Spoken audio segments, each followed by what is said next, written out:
Hi, hello everyone. Welcome to Anime Initiative, the anime focused show here at comicbook.com and Comic Book Nation. My name is Megan Peters. I am your host, and I'm joined by my two good friends and coworkers, Evan Valentine and Nick Valdez, as always. What's up, guys? Howdy, everybody. Hey. So I always have to ask, because if you don't watch the live thing, Nick always has some sort of slapping show on the back on this awesome retro VHS TV. So what are we watching today, Nick? This week it's Pokemon the Movie 3. Right as the title shows up. That's awesome. One of my favorite movies, honestly. Honestly, I'm going to be distracted the whole time. This is bad. I'm going to have to ignore everything happening in your background. See, it's why you got to watch the live streams, everybody. This is why. I know, true. Watch some classic 4Kids entertainment, plus get some great anime news, because that's what we're here to do. We talk about all things anime, manga, animation, otaku, basically anything we feel like talking about, we'll talk about it. We have a stacked show today, so we're gonna kind of speed through this intro because we have a very busy news rundown. We're talking everything from JoJo's Bizarre Adventure to what I know is Evan's favorite series, Berserk. We also have Black Clover, and also we have a little bit of special news that went live this morning because Hatsune Miku, my queen, is joining the world of Magic the Gathering. I know. Oh. I know. Something for everyone. Like they knew today was the podcast for us, and they said, you know what? Let me give this kernel to Megan. After we go through our news rundown, we're going to take a quick break, and then we're going to be talking about something that is pretty unique to the fact that we know anime is huge. It's impacting Western culture and entertainment as we know it. Today, we got the season 2 trailer of My Adventures with Superman, a anime-inspired rendition on the DC superhero that we all know and love. Spoiler alert, the trailer slaps. So we're going to be talking about My Adventures with Superman and also talk about how anime is impacting essentially Western animation and entertainment. So that'll be a good one to go through. But first, we have to do it. Evan, tell me what is going on with JoJo's Bizarre Adventure right now. Okay, so over the past few days, there were rumors that everybody has been waiting for an anime adaptation of one of the best parts, arguably the best part of JoJo's Bizarre Adventure, known as Steel Ball Run. It was kind of sort of, the rumors were that there was the chief animation director of Stone Ocean, the previous part of JoJo's Bizarre Adventure that was animated by David Production. The animator in question was I just had their name in front of me, but they had confirmed, they had sent out a social media post to their animators that had a video of a person on horseback and said, just so you guys know, for some just for the future, effectively, which was a giant tell that, oh, maybe they will be working on Steel Ball Run. Because Steel Ball Run involves a bunch of horses and horse betting and all that kind of stuff, right? That was effectively that. I will give the quickest of rundowns for what Steel Ball Run is. Steel Ball Run takes 30-second elevator pitch of Steel Ball Run. Go. Steel Ball Run takes place in North America in the 1890s. It involves two characters, Johnny Joestar and Diego Brando, as they attempt to win their heart's desire by participating in a horse race where they are having stand battles on the horses the entire time. It is one of the greatest parts, if not the greatest part of JoJo's Bizarre Adventure, because it has all of the things that you love about JoJo, while simultaneously as part of a horse race that never stops. And it's insane. It's amazing. And I can't wait to see it animated, because for me, it is my favorite part of JoJo's Bizarre Adventure. Dude, there we go. Yeah. You crushed that, honestly. What a pitch. All right, practiced. So essentially what you're telling me, it's like my favorite parts of like Stardust Crusaders and everything. Yeah. But add in horse racing. Yes, there are. And the stand battles, this is creator Hirohiko Araki at his finest in terms of creating absolutely amazing battles. The stands themselves are beyond creative. This was leveraged, spoiler alert, for Stone Ocean. One of the things that happened at the end of Stone Ocean, the previous part of JoJo's Bizarre Adventure that was animated, was that reality was rewritten by the villain Poochie, allowing Hirohiko Araki to create a whole new universe and do whatever he wanted, which is how we're able to have this story where we have Johnny Joestar, who's a variant of the Joestars, and we have Diego Brando, who is a variant of the villain Dio Brando, who really likes spheres that are a part of his whole story. It's amazing. I can't wait.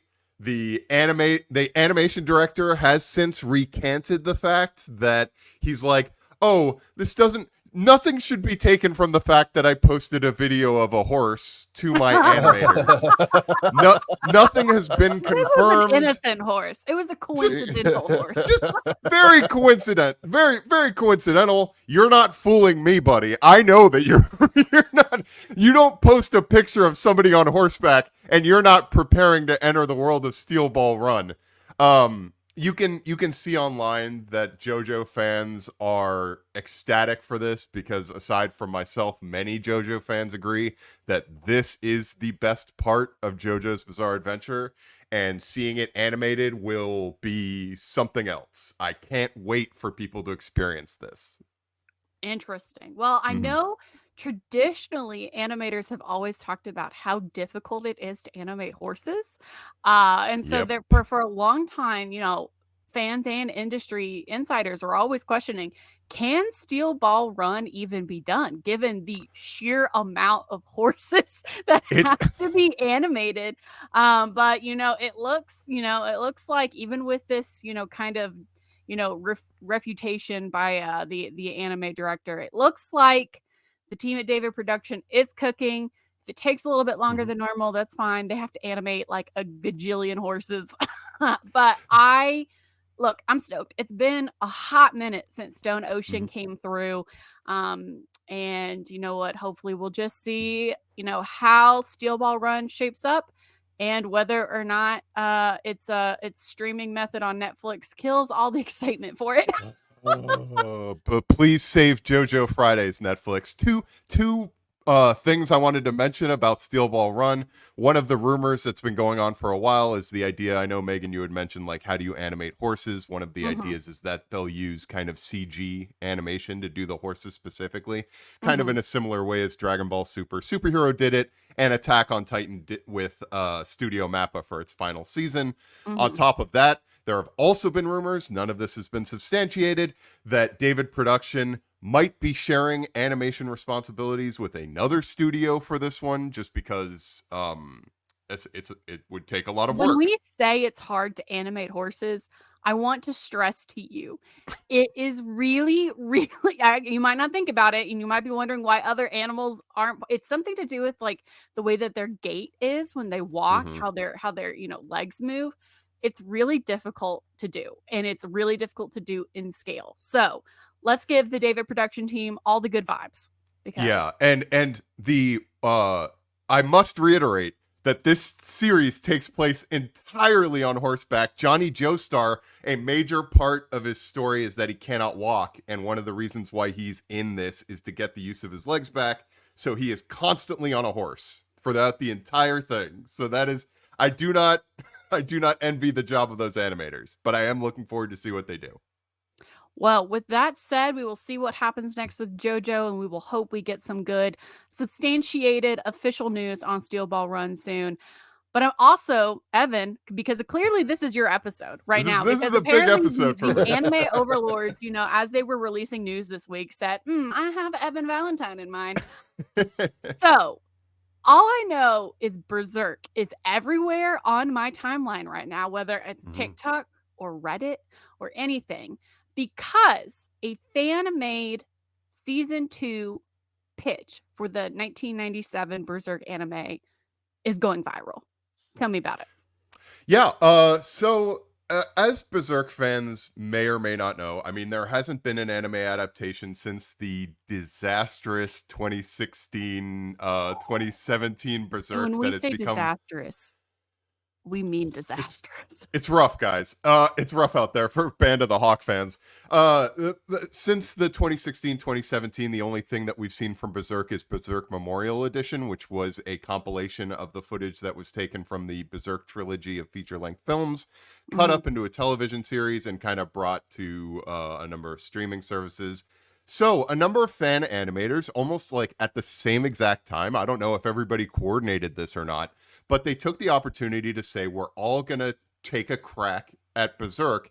And one of the recent ones was by Studio Arch, which is a fan studio that made the decision to kind of recreate the Berserk 1997 anime series, starting immediately where that original series had ended off, continuing to follow Guts after the eclipse, taking place where he's the Black Swordsman in the real world, and he's trying to effectively get revenge on Griffith while surviving just an onslaught of demons in the bleakest, darkest anime world of all time. I thought they did an amazing job at really capturing not just the animation of it, but also the aesthetic of that original 1997 animated series, because one of the things that works so well about the 97 series, and this is up to debate, is the fact that it was able to capture the past creator of Berserk, Kentaro Miura's art so well. And as a side note to both you, Megan and Nick, Berserk's original animated series, the original anime series was actually created in part by OLM, who is responsible for Pokemon. Two Worlds. You know what? I totally forgot about that. Look, we are completely folding in Nick's anime choices for the day. So, I mean, I'll say this. Obviously, Berserk is massive, and unfortunately, it really kind of got a big global spotlight in the wake of Miura's passing, and tragically.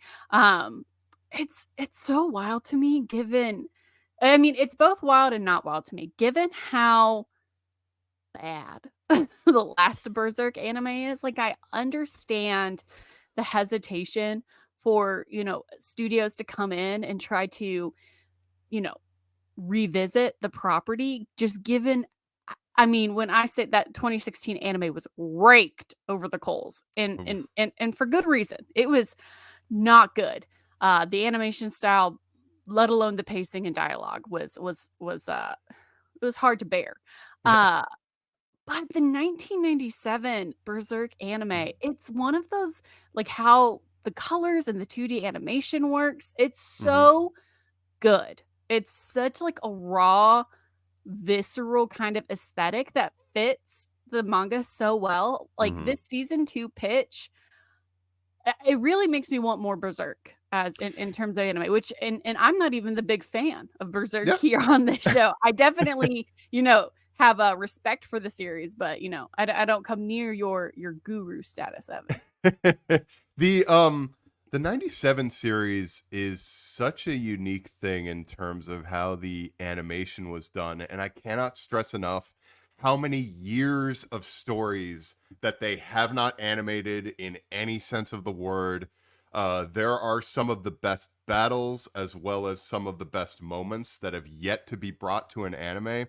I mean, it's ironic that we start this off by talking about JoJo's Bizarre Adventure with David Production, because that's the same kind of thing that Berserk needs to be successful, is that it needs an anime studio that, number one, gets the assignment, and number two, is going to be in it for the long haul. That's just going to be able to, I think we've had the Golden Age arc told, which is like the first big storyline of Berserk. I think we've had that told more times than we can count. We don't need to revisit it. They keep adapting that one storyline. It's like, okay, all right, I get it. Yeah, we all know at this point the story of it, but also, like, I always do point people to the manga because it's just so, it's the same thing as Junji Ito, the horror artist. It's so hard to adapt his work because it's so lovingly created.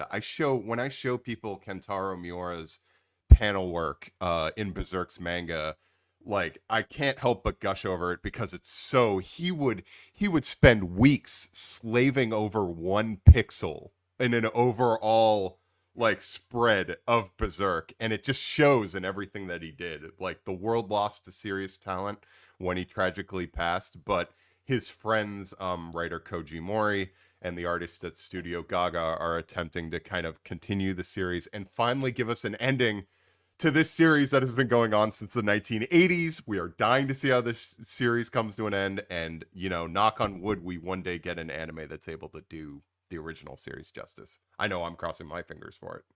Absolutely. Well, hopefully when the series does reach its end, we get that adaptation. And speaking of another series and another manga that is slowly yet surely reaching its end point, for those who don't know, this week marks Golden Week in Japan. It is basically just a week filled with national holidays in Japan, one after the other and the other and the other. So, there's a lot of celebrations going on in anticipation for the event. Shueisha, the publisher behind Shonen Jump, just released a ton of content and magazines to kind of get them out of the way. And in doing so, the latest issue of Jump Giga went live, where we got not one, but 2 chapters of Black Clover. Everybody, Asta, my sweet magical son, or non-magical son, depends on how you want to frame it, is back. Now, Nick, I know you've looked at the chapters. Can you give me a brief summary of what happens in these 2 chapters, 370 and 371? Well, nothing really. So, okay, no, there's a reason. I love that. Truly, what an answer. No, I mean, there's a reason we got 2 chapters this time around rather than the one, because the one we got last time a couple months ago is part of this new month, quarterly release schedule for the final arc. That one was more significant. Asta learned how to use the Zetten technique, and because of that, he was able to now pass on a little bit of anti-magic to the rest of his Black Bull squad, and we got to see some of that in action as Lucius Sagratis summoned a bunch of clones of himself. And chapter 370 was basically setting up all those final fights. You see a bunch of the Black Bulls going to the various battlefields to take on the clones, and that was kind of the entire chapter 370. 371 is more significant, however. You have Mario Leona. I always have to stumble with her name because she's got so many vowels in it. Mario Leona Vermilion. She's been fighting the Paladin Morris, and although she's been just basically pure fire this whole time, quite literally, she's running out of mana, she's running out of basically hope, and as she reaches her limit, she gets the support of all her fallen Crimson Lions squad members, and then breaks through her limit and unleashes a new ultimate magic, which kind of revives all of their souls. So now, and they're all kind of this pure mana fire, and then they're basically just burning through Morris's defenses. And 371 ends with Mary Leona just kind of punching Morris to oblivion, to the point where he can't recover fast enough to reform. So that's kind of where we're at. It's 2 chapters, a lot of setup. You get one payoff, but it's sort of nothing's really significant yet. It's not these are all still the side battles ahead of the big finale. So it's not even the side battles we're most curious about. It's not Noelle's fight with her mother, and it's not stuff like that. So it's just this is a good little quarter.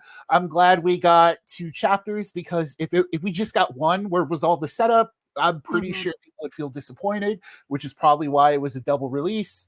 So I guess now we just wait a couple more months to see what the next little setup is, what the next little side battle. And that was kind of Black Clover's pace in the weekly release schedule. So, the fact that we're getting it now just quarterly, it's cool. I mean, as you being, this company's, and also, in my life, the biggest Black Clover stand that I know. I mean, do you feel like the release schedule for the manga is working now that it has moved to Jump Giga? I mean, to be clear, the creator Yuki Tabata moved because he wanted, a better production schedule for his health, and to be able to spend time with his family. I mean, the man has a kid, he has a wife, he has he has a life beyond Black Clover. So absolutely live your best life, man. I'm all for taking care of yourself in whatever profession you do. But in doing so, do you feel like Black Clover has sacrificed anything in moving to this kind of quarterly release schedule? I do think so. It's a little bit of column A, column B, in that, I'm so glad that the creator's now working at a better pace, because the art is just fantastic. There are so many little details in these pages now. And Black Clover, if you haven't read the manga, you're just watching the anime, you're really kind of missing out on some of the more most gorgeous spreads you'll ever see in manga. And so these new chapters since this release schedule have clearly shown that he's been able to kind of add these little finer details and finer things to make it really pop.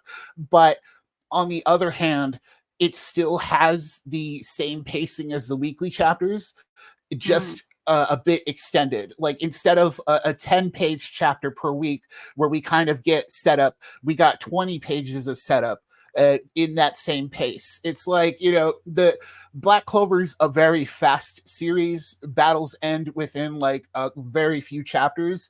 And so you kind of ruin that pace by making us wait for a couple months for the next one, for the next one, for the next one. So it really just depends on how many more chapters we actually have left.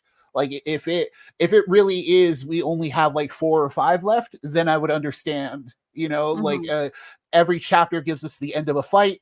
Cool. That's it. All right.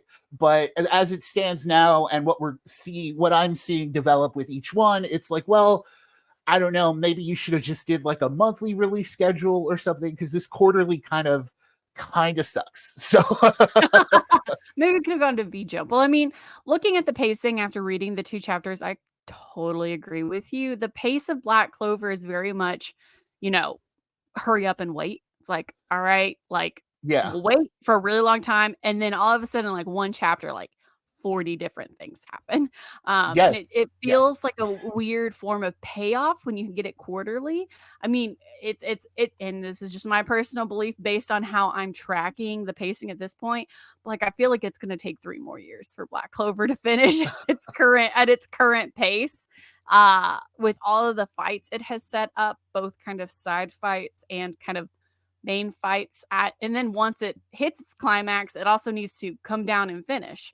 So we'll see. But we do have 2 new chapters of Black Clover out. You can check them out on the Manga Plus service, the website, or through the Shonen Jump app. So with that said, we have 2 more quick pieces of news before we go into our deep dive.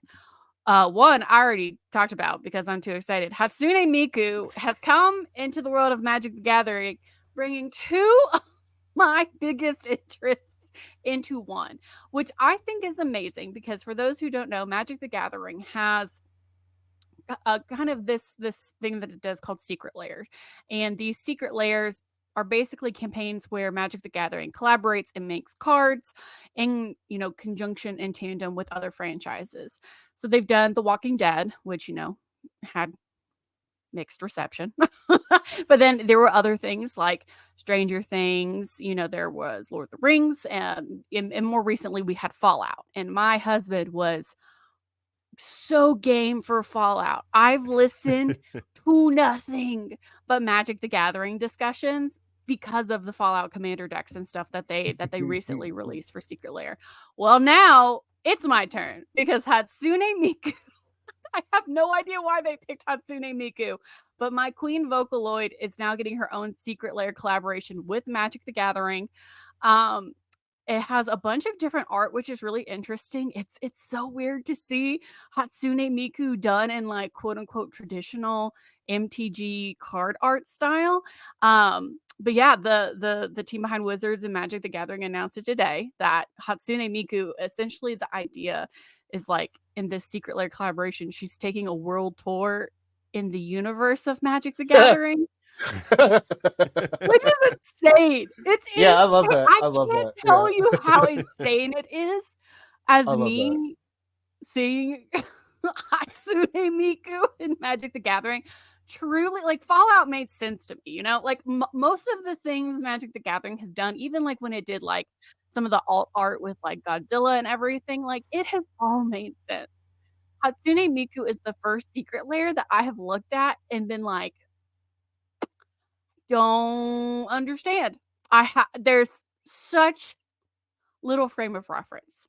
But it's official. The cards will be on sale very shortly. I will absolutely be getting any and all the cards that are available.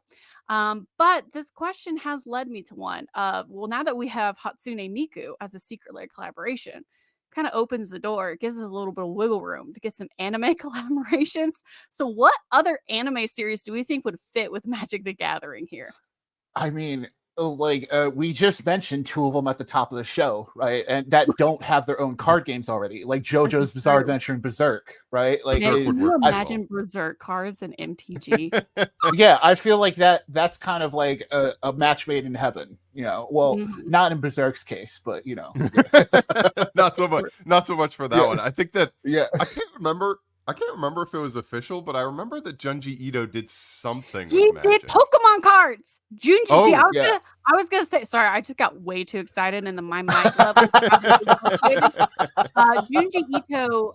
He only did like maybe 3 or 4 cards of like Bayonet and Gengar and Ghastly, Gengar, yep. like as Pokemon cards, and they were all promo art cards and stuff like that. They weren't like really usable. But Junji Ito Magic the Gathering cards would both slap and terrify me. That would be, oh man, those would be so scary. Like, So how would I terrifying. even play? Like, I have to be like, I can't do this. I can't look at it. Yeah, like I cannot face this right now. But yeah, Hatsune Miku, my ever-present Vocaloid queen, is coming to Magic the Gathering. I'm ecstatic. You should be ecstatic. If you have never played Magic the Gathering, may this be an outlet for you to try. I played a lot when I was in middle school, and then I kind of got off the train. I really got into Pokemon, and more recently, I've been into the One Piece trading card game. So now it feels like I'm really trying to catch up with MTG because so much has changed. But yeah, that's where we're at. Hatsune Miku. I hope everyone is as excited as I am. And speaking of One Piece, we have an official anime cafe collaboration in the United States for like the first time. For those who do not know, One Piece just opened its collaboration cafes that it has done in Japan, and it's also done it in Australia. It's done it in a couple other countries. It's finally in America. It is open in Las Vegas, Nevada. It's for a limited time. You can get plenty of One Piece themed goodies there. But this is like one of the first times that we've had a big anime cafe collaboration pushed into the United States. These happen all the time in Japan, as well as, in areas in China, Taiwan, South Korea, Thailand. There are a bunch of these collaborations that happen with cafes, and I've seen plenty of them, and they're really cool, but they very rarely bring them to America. So we have One Piece here. So I need to know now from you two, which other anime cafes do we need here in America? Oh man. I would like to add that one of the worst parts of our job is that we have to consistently see all the cool stuff that Japan gets that we don't here in North America. Just the I constant know. They get all the cool stuff. the constant steady stream of cafes. Japan has used to have the walking Gundam. It has their Universal Studios is entirely anime based versus ours, which like doesn't. Yeah, I mean, it has Super Mario World, which is pretty cool, but they have that too.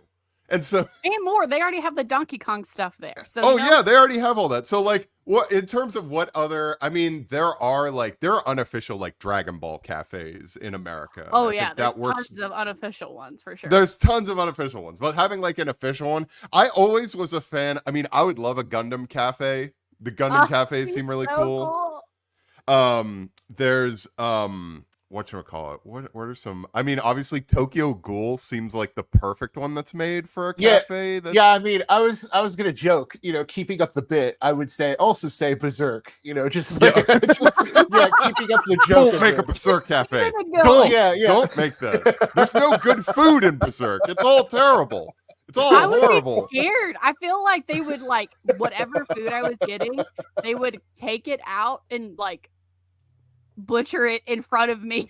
It would be terrifying. Will you sacrifice your friends to not pay the paycheck? I don't know. Oh my god. Maybe. How pricey was this?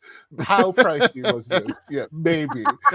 Maybe. Like, I'll say when I've been in Japan, I've been to a couple of the cafes they've had over there. I've done a Pokemon cafe in Japan.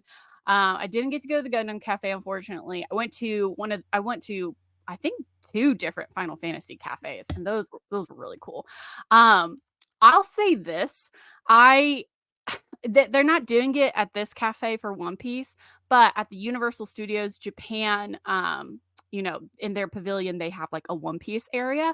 And in the summer, they open Sanji's restaurant and they just have Sanji as somebody who's like cosplaying as Sanji, or maybe it actually is Sanji. I have no idea. Who knows?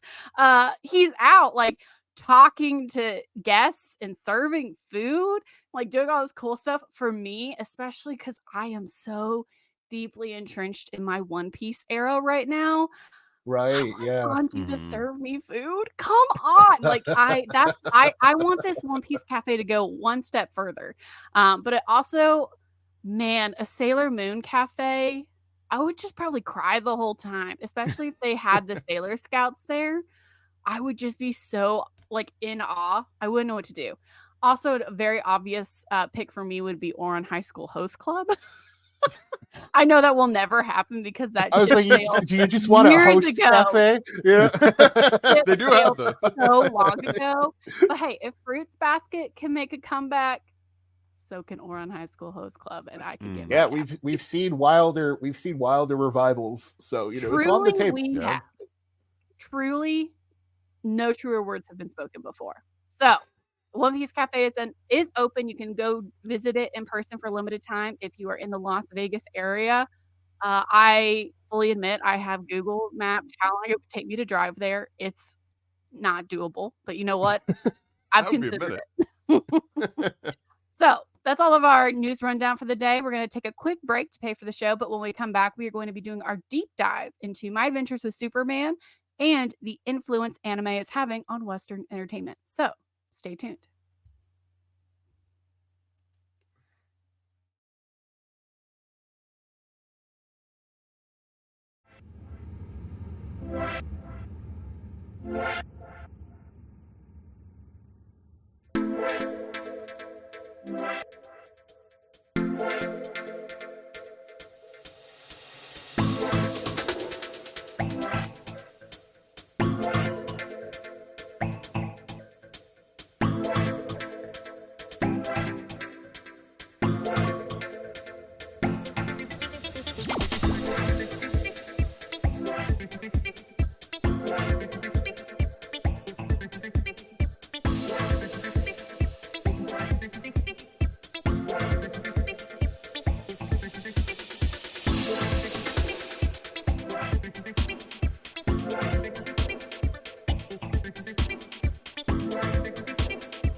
Hello and welcome back to Anime Initiative, the place where we talk all things anime for comicbook.com.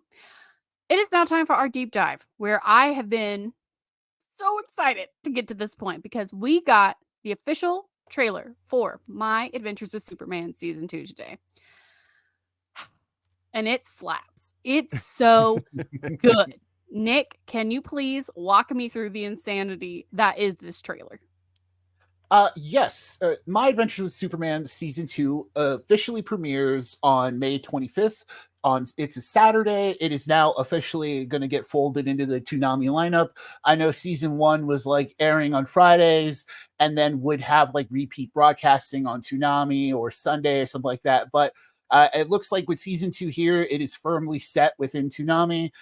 That's not been totally confirmed, but the Saturday broadcast kind of confirms it. So yes, it will premiere on May 25th at midnight with the first 2 episodes. So it will be back-to-back episode premiere.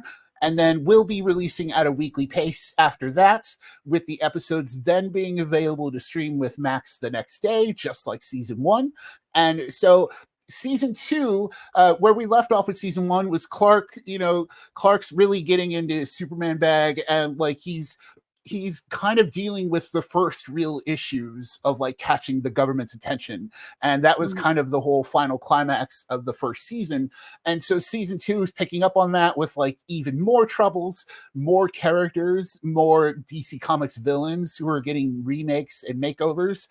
There are confirmations of theories from the first season that fans had. Like there was a character named Alex in the first season that people were like, oh, is that Lex Luthor? And then in the trailer, he's like, I'm Lex Luthor. So it's like, well, there goes that. Right? Confirmed. Yeah. So Luthor is confirmed. We get the first shot at Kara Zor-El, which is Supergirl, but we don't really know how they're going to do that new interpretation of her. It looks like she does wear the same kind of Superman outfit, but we'll see. Like My Adventures with Superman, one of the great things about it is that they are not afraid to change up things from the comics and change up things from other animated interpretations.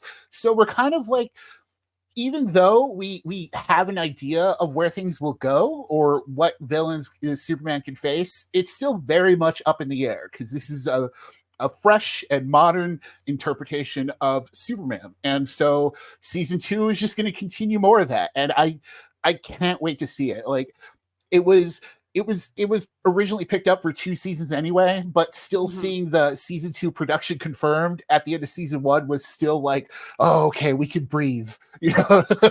Like, yes, they are making more, don't worry. But now is the real test. Now here is the real test for it. To me, it is so incredibly wild that there's like a Superman anime. I'm still like, I still like boggle around with it. Obviously this is a production that is made, ordered at least by, studios here in America, but it is produced by Studio Mir, which is a studio from South Korea. You'll be familiar with them from Avatar: The Last Airbender and The Legend of Korra. So this is another one of those kind of, anime series or anime inspired, whatever you want to call it. If you've not seen My Adventures with Superman, whether or not you're a Superman fan at all, like, this is the show to get you into Superman. And I say that with my whole chest. I've always been partial to the Superman character, at least more so than I have to Batman, but consistently, not just in Western entertainment, but globally, Batman has kind of been a championed character. And this production, My Adventures with Superman, the way that they tackle Clark, it really gets into what I love so much about anime in general, or the way that kind of adult animation handles these complex superhero characters and mythos. I mean, it does it very much like almost in a similar way as like My Hero Academia, and like it really is breaking down the character of Clark Kent and his allies that just like make me within the first 10 minutes of episode 1 be like, cool, I'm so deeply invested into this character. That's just that's on the writing, that's on the pacing, that's on the people that are bringing this show to life. Then we have it paired with some really innovative animation. Like, it's so good. Evan, what is your thoughts on this show? So I am a giant Superman fan. I have a giant mural behind my screen of Superman. Superman is one of my favorite superheroes. So no pressure. So I'm a giant fan of Superman, and I have been for a really long time. And when I heard about this project initially, I was just like, oh, cool, he's getting another animated series. This show took me by surprise in that it is able to, as both you, Megan, and Nick said, it is able to inject a lot of new things into the Superman mythos while also sticking very close to the character in a way that we haven't seen from a lot of interpretations of him. I think that one of the things that I love so much about Superman is the fact that he's not grimdark, as it were. Like, he's the opposite of Berserk, effectively. He's You're a very complicated connoisseur, very, very complicated. No, he arrives on the scene and he presents himself as kind of something of a guiding light for mankind. Like, you can aspire to be this. When he arrives and there's a room full of superheroes, they all stop and are in awe of this guy who, saves cats from trees, and he tries to find the best way to fix a situation that doesn't necessarily involve punching someone. And this series kind of gets into that because there were numerous scenes in the first season where, you know, especially I think he was fighting Parasite at one point, and he's just like, we don't have to fight. We can find a different way to do this. I mean, of course they end up fighting anyway, but Naturally. naturally. But they're able to capture the spirit of the character so well while making some really ingenious changes to the mythos. And I wanted to add, because actually as I was watching the season 2 trailer, something that I noticed, and I'm sure I'll write about later today, is that they do have the appearance of what appears to be a parademon, which is, for those who are Superman and DC fans, know that means that Darkseid is coming, or it could be hinting at Darkseid, or I know, which like we've seen that before in the larger Hollywood mythos, and it's up to you on if you enjoyed it or not. But we'll see if my Adventures with Superman gets to that point. Like the thing that I always find so interesting, and as we kind of shift the conversation to talking about how this production, this show is so heavily inspired by anime, and it takes anime and it blends that kind of traditional styling with Western franchises and characters. Is I forgot I remember. I didn't get into My Adventures with Superman off the bat. It wasn't until somebody on Twitter said My Adventures with Superman is basically DC's version of Pretty Cure that I went, what? And then I watched it and I went, this is the most Sailor Moon kind of series. I am a massive fan of Sailor Moon. Just the way that the characters are broken down, the ensemble cast, the stories. We could talk about that forever. But one thing that I think is incredibly interesting with My Adventures with Superman is it has really kind of blended that conversation of where people look at shows like The Legend of Korra and Avatar: The Last Airbender. And the fight and the debate begins of, is it an anime? Is it not an anime? Is it animation? Is it a cartoon? Like, that conversation I don't think will ever die. But most people are looking at My Adventures with Superman, and they're looking at it and they recognize it as something distinctly anime. So, I mean, the thing is like, there's so much contention and conversation around the validity of the existence of Western anime, whether that's a thing or not. And I wanted to ask, like, what are y'all's opinion on that? Wow, I just got really Southern. I'm so sorry. That y'all was really pronounced. What opinion do you guys have on it? Yeah, because anime is just animation. Like, regardless of, yes, anime, like, I think as we continue to evolve as anime, as a fandom, because the medium is wider than ever, it's more widespread. Like, this is just kind of like the tip of the iceberg, right, in terms of anime influence and reach. And as it evolves, we kind of also need to let go of those past designations, right? Because anime, you'll have dedicated hardcore fans going, oh well, it's got to be produced in Japan, that's what makes it anime. Yes, that kind of used to be true, but then you had companies like Adult Swim here who are like straight up going, no, well, we're producing original anime series. Oh, well, it's a Western company, but they're working with Japanese studios, or like here, where it's a Western company, but they're working with studios like Studio Mir. And it's like, well, so now you just kind of like have to evolve and be like, well, if it's animation, it's anime. It's all kind of like, that's all kind of the same thing. It all just kind of means animation. And to me, it's something we still kind of have to fight with here, even at comicbook.com. Like, this is something that, us three know better than anyone, that, well, if it's a cartoon, it's just going to be anime. That's all it is. Like, it's just animation. And the sooner we kind of accept that, the better. And I think it's okay to just categorize it all as anime, because it's animation, like, it just stop separating it by region. And because then it starts, some of those arguments get a little xenophobic, and it turns into that kind of thing where it's like, no, just if it wants to be an anime, and if it calls itself an anime, if it's very clearly anime inspired, it's anime.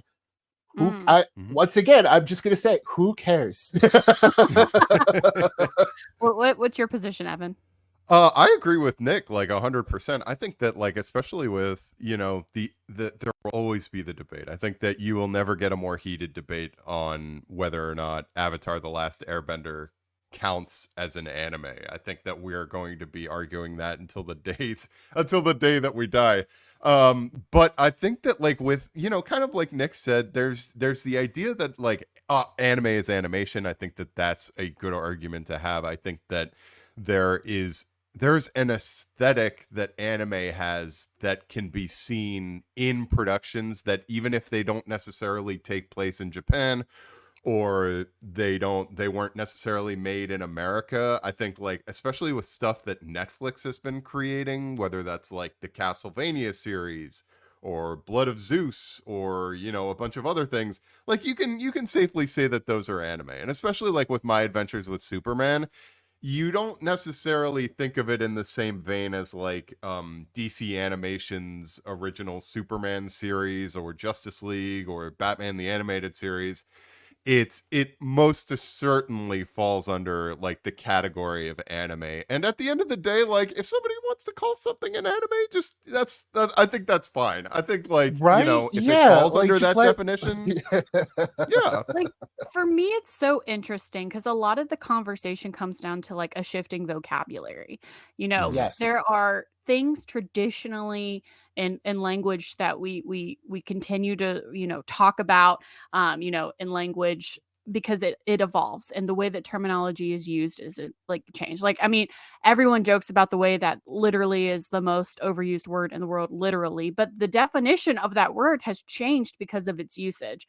And so the way that anime is being used, I feel like, has predominantly become a way that, given the globalization of the medium over the past 20 years, a lot of the people who are creating animated titles, whether it's in America or they're in, Europe, if they're in South America, globally, they are taking these pieces of content that they grew up with, whether they grew up watching Evangelion or Gundam or Dragon Ball, and they are infusing that into the content that they're making, which starts to make anime a really globalized kind of process. I mean, we started to see the beginning of that with Avatar: The Last Airbender in terms of kind of, mainstream popularity.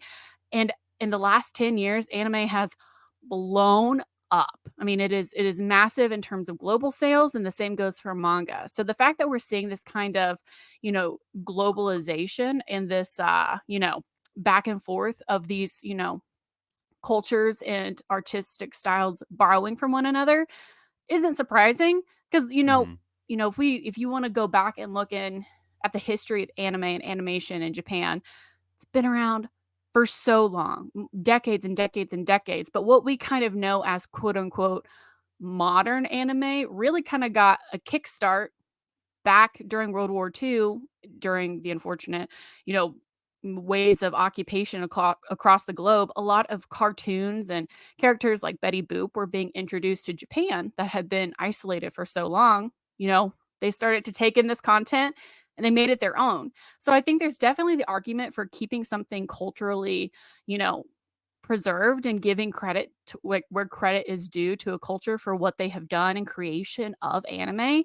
But now it is being taken and, evolving into such a massive thing. Like with My Adventures with Superman is one of the key examples. You look at something like what Warner Brothers is doing over on Max with Ninja Kamui. Like that's a huge show for them. And it's kind of one of those productions that's come together from a Western place ordering this series that's being fulfilled by a studio, in Korea and Japan.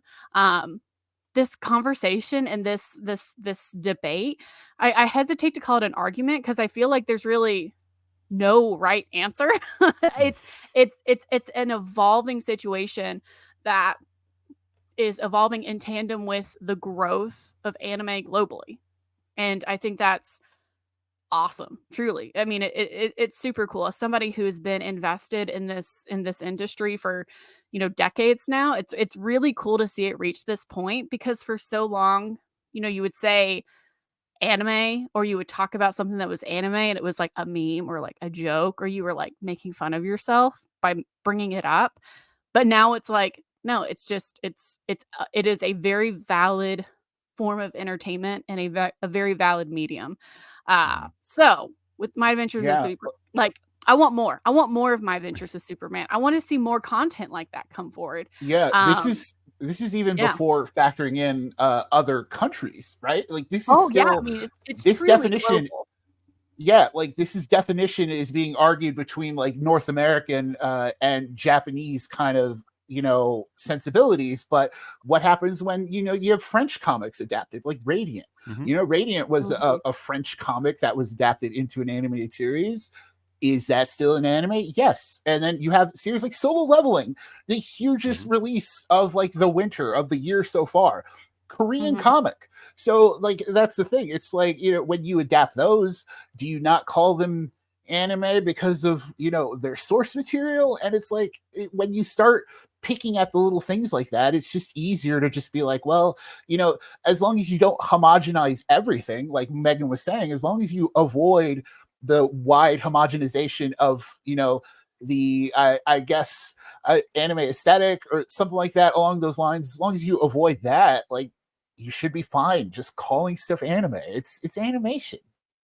Yeah, it's such a complex issue. It depending it was an excellent point what you just said. Depending on where you're arguing it from, it's different. Because there's a lot of Yeah. people that, when I've been in Japan speaking with people or when I'm, looking through, Twitter in Japan and reading what netizens over there talking about. I mean, like they call like there was a really popular thread on, X or Twitter, whatever you want to call it, in Japan recently that was talking about how Family Guy is an anime. It was like I had to do like a double take. I was like, what is this? And then, there was kind of that whole delineation again. So this argument is one that is kind of ever brewing and our positions will change over the years, but shows like My Adventure with Superman are really just kind of showing just the vast kind of recognition and validity that anime is getting. The show very literally takes from shows like Pretty Cure. It takes from Kill la Kill, Sailor Moon, Dragon Ball. It is using these things to filter itself and become really successful as an animated title. And, we're only talking about animation, from a Western perspective. That's not even talking about the ways that anime has influenced live action entertainment. That's Yeah. another episode because we're running out of time. But it's definitely decisive. But any final thoughts from either of you two on the topic? So completely unrelated, but this is Superman Okay. related. I had to give a shout out to the trailer, the end of the trailer having something that I think is that a lot of media that focuses on comic books specifically doesn't have. And this is something that we've seen a lot in James Gunn's DCU, is that whenever they release something, and I saw this at the end of the My Adventures with Superman season 2 trailer, it gives you a number of comic books to read, which I love seeing that, because being able to say, if you like this, read the comics is something that I feel like Marvel really like. I love the MCU, but I feel like the MCU never really took advantage of that, where it was like, if you love Thor in this, you can read a story about him in this, and DC's Evan, doing that, and I love it. kind of perfectly ties back into our conversation here because what is anime if not an advertisement for a manga or a source material? Right? So hey, there you go, Evan. Yeah. You found a way. I somehow brought it all together. Yeah. Inadvertently, My Adventures with Superman said, what if comic books were manga? We advertise them? I love it. I love it so much. Obviously, this is a massive topic to kind of untangle and discuss. And, we want to know what you think about it. So if you guys have, anyone who's listening has opinions on kind of anime and how it is impacting, not just Western animation and media, but globally, we want to hear what you want to say. We love the conversation. So please feel free to drop us a comment wherever you listen to your favorite podcast, which should hopefully be this podcast. Whether it's on Spotify or Apple Podcasts, just leave us a review. We'll look over them. We will read them on air and go over your lovely words. Or if you just want to talk to us personally, you can find each of us on social media. You can find me online at Megan Peters CB. Nick, where can they find you? You can find me at Valdizology on all the socials. And Evan, where are you at?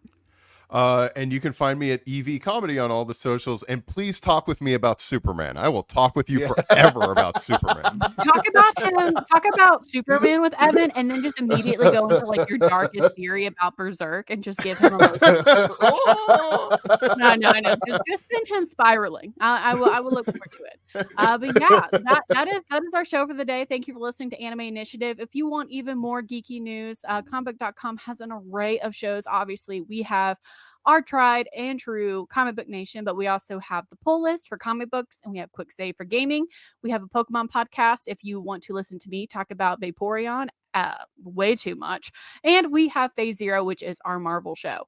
So until next week, we'll see you then.